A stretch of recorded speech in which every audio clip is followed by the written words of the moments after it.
అన్నా పిలిచారంట? ఏ గురు రా. నేను ఈరోజు మన గ్యాంగ్లో చేర్చుకుందామని డిసైడ్ అయ్యా. థ్యాంక్ యూ అన్నా. థ్యాంక్స్ ఎందుకు చెప్తున్నావు? నేను ఇంకా నిన్ను చేర్చుకోలేదు కదా. నిన్ను చేర్చుకోవాలంటే నువ్వు ఒక పని చేయాలి. ఏంటన్నా పని? ఈ గన్ తీసుకో, వాడిని షూట్ చేయి.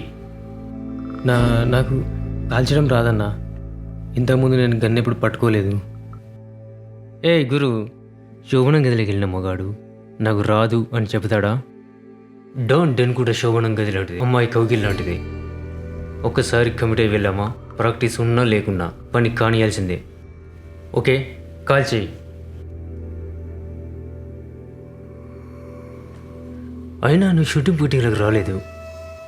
నువ్వు చేయవలసింది తుపాకీ గురిపెట్టి కాల్చడమే. చిన్న పిల్లాడు కూడా చేయగలడు. నన్ను క్షమించండి ప్లీజ్. నన్ను క్షమించమని బాస్కు నువ్వైనా చెప్పవా?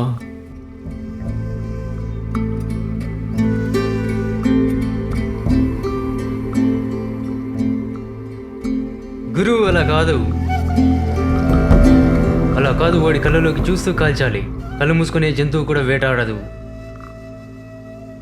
మా అన్నను మోసం చేసినందుకు నీకు చావే సరైన శిక్ష.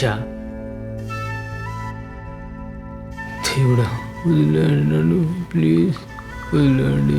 నేను ఇంతకుముందు మనిషినప్పుడు చంపలేదు, కానీ ఇప్పుడు చంపవలసి వచ్చింది. ఎందుకంటే ఇది చీకటి ప్రపంచంలోనికి ప్రవేశించడానికి నాకు దొరికిన దారి. ఆలస్యంతో నన్ను హింసించకు, నన్ను కాల్ చేయి. నువ్వు కళ్ళు తెరిచి చంపే వ్యక్తిని చూడాలి.